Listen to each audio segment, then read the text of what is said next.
What's going on, everyone? Welcome. My name's Alex Comece. I'm the CEO of acquisition.com. And in this video, what I want to do is show you how I turned $1,036 into $112 million in revenue over 44 months using unique acquisition frameworks.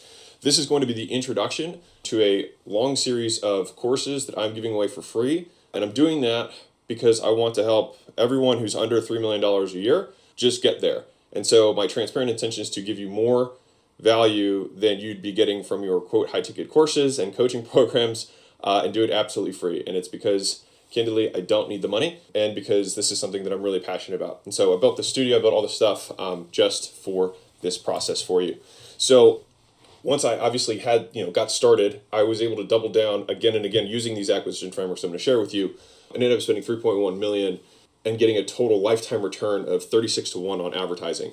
So these are practices that I've done myself, that I have lived firsthand, and I know that they work, and so I just want to be able to share those with you. I would share these one-on-one, and this is what I do with our portfolio companies, but since I can only work with companies that that are doing a minimum of 3 to 10 million a year that work with us, this is just for everyone else to be able to learn for free.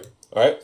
So I've built Gym Launch from 0 to 2.4 million a month in 18 months. Prestige from 0 to $1.7 million. That's an e-commerce brand. Allen is our software company, from 0 to 1.4 million in 6 months, and that's per month, each of those numbers. So 2.4 million a month, 1.7 million, 1.4, and then 40,000 to 700,000 was one of our acquisitions, to $700,000 a month in a short 10 months.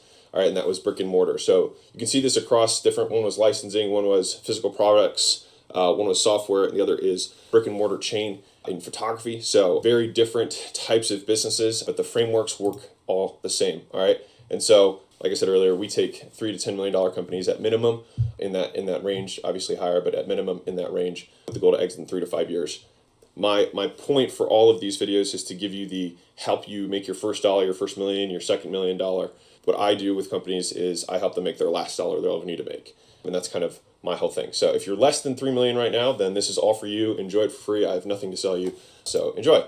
All right. So the offer, how to make offers so good people feel stupid saying no.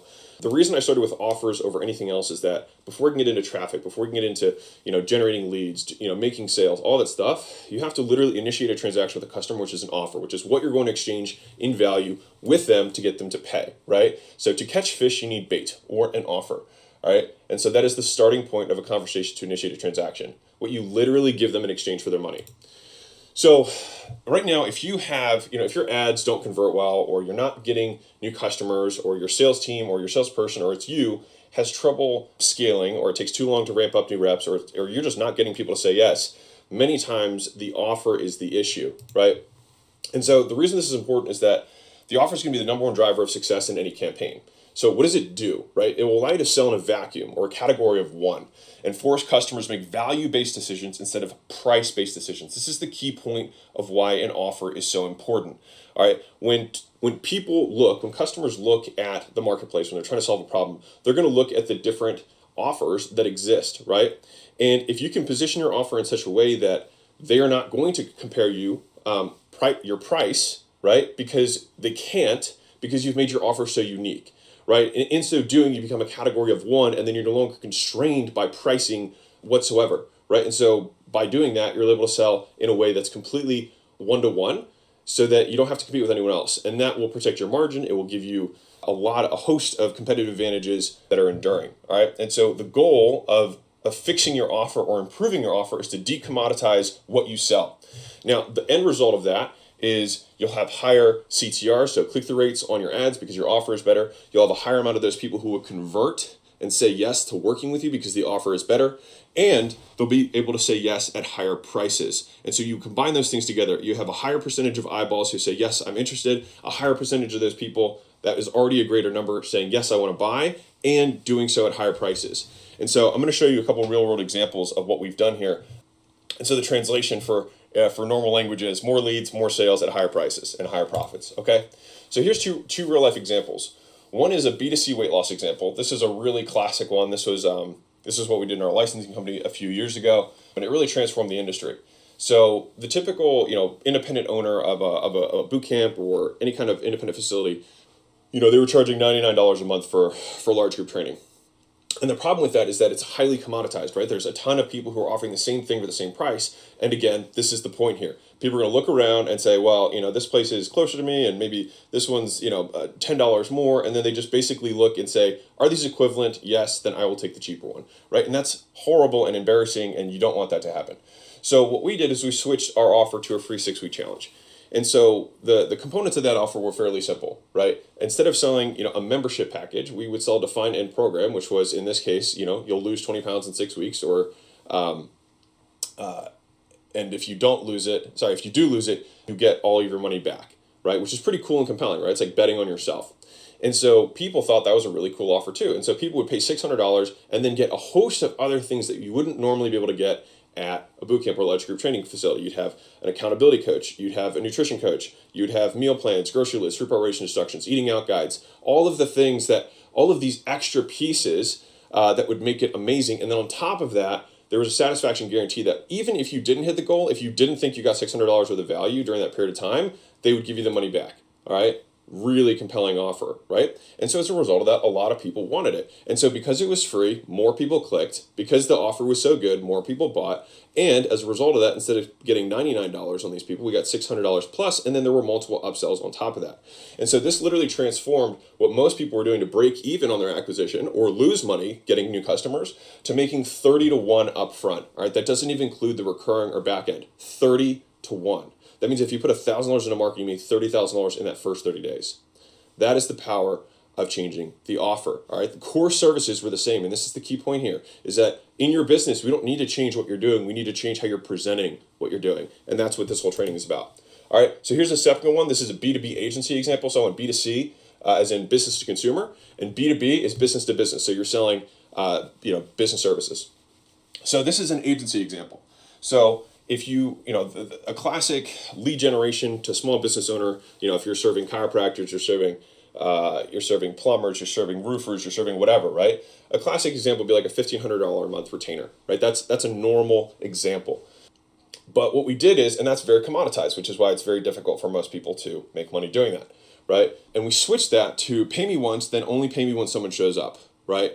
So you pay me one time, we get you set up, and then from that point going forward, the only money you ever pay me is if I get someone to show up at your business. All right. So let me show you the difference of what happened and this is our customers. All right. This isn't me doing this. This was agencies we worked with. All right. They went from 0.5 to 1 return on advertising in their first 30 days, meaning they spent $1,000 to get $500 back, or they spent $5,000, got $2,500 back, but then they had the recurring so they wouldn't get up the next month, right? That's a normal business with normal returns. The difficulty is it's hard to scale that profitably unless you have a lot of money, right? Which many people don't. And so once we made this transition to a pay-for-performance model, they went from 0.5 to 1 to 11 to 1 return. That means they put $1,000 in, they got $11,000 back before they have the continuity that kicks in. This is the power of changing the offer. Now you'll notice that these are different offers altogether. This one is a performance offer with an implied guarantee. This one had 2 guarantees. It had conditional and an unconditional guarantee, and it had a stack of bonuses with some urgency. And I'm going to show you kind of how to put these pieces together. All right. So real quick, because I like showing the math behind this stuff. The first offer that I told you, these were the numbers behind that offer. They spent $10,000. This is the data we collected. 300,000 impressions. The response rate was 0.00013. They were booking 40 appointments, show rate was 75%. You can see the math all the way down here, and that's what resulted in 0.5 to 1. Now, as soon as we made the change, we got 2.5 times the response rate. All right, that's key point number 1. 2.5 times as many people who saw the ads with that offer responded.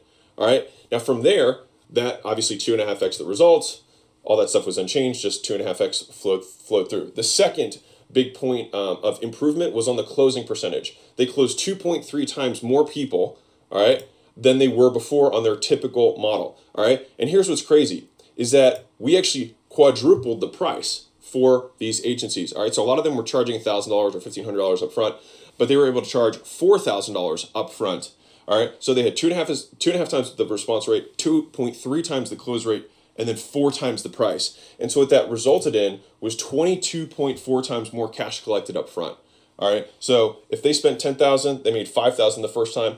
When they made this Grand Slam offer, which is what we call an offer that takes all the components put together, they made $112,000 off that same $10,000 in ad spend. All right. And they went from 0.5 to 1 to 11.2 to 1. And so the end result here is they got paid to get new customers. And that is the point, right? If you can get paid to get new customers, then marketing budgets disappear and it all becomes about scaling your operational, bottlenecks. It no longer becomes acquisition. Acquisition is no longer the bottleneck. And ultimately, what's interesting for me is that with the companies that I work with, I'm almost never talking about acquisition because we fix the acquisition problem so quickly that the remainder of our time is building out the operational scale and infrastructure of the business. So you might think, Alex, that's neat, but how do I actually do that? That is the purpose of all the courses and trainings I'm going to be putting together for you. All right, so there's 9 components that we've kind of identified. There's a book that's coming out, and probably if you're watching this, it may already be out, that goes into all of these factors in more depth. I think it's free or at cost. It's probably between $1 and $10 wherever you buy it. Don't quote me. Maybe it's 20, or maybe I changed my mind and made it 1,000, but probably $1. So number one is you want to have the right market. All right, so I call it the starving crowd. So there's 3 components to that. There's 4 factors and 3 main markets, and then how to niche that I'm going to cover. Charging what it's worth. So I'm going to talk about pricing. The next part of the offer is going to be the value equation. So it's understanding how to create more value in the actual thing that you're selling itself. And it's really just repackaging the things you're already doing in new ways. All right. Beyond that, it's be creating the Grand Slam offer part 1, which is actually defining out their outcome, figuring out the problems, and figuring out the solutions that you're going to provide to those problems. The second part is going to be the sales to fulfillment continuum, which is ultimately, I could work one-on-one with every single person, but it'd be very difficult to fulfill. So the question is, how do we mix these parts so we can make it a scalable model, a scalable offering that's still going to provide tons and tons of value to them? All right. Next, we'll have scarcity and urgency. So this is basically how we decrease the decision-making period for the prospect to get them to buy faster. There are ethical ways to do this that we've used over and over again that work very, very well. And I'll show you both of those because scarcity and urgency are different. Oftentimes they're treated the same, but they're not the same. And I'll show you the delineations between those.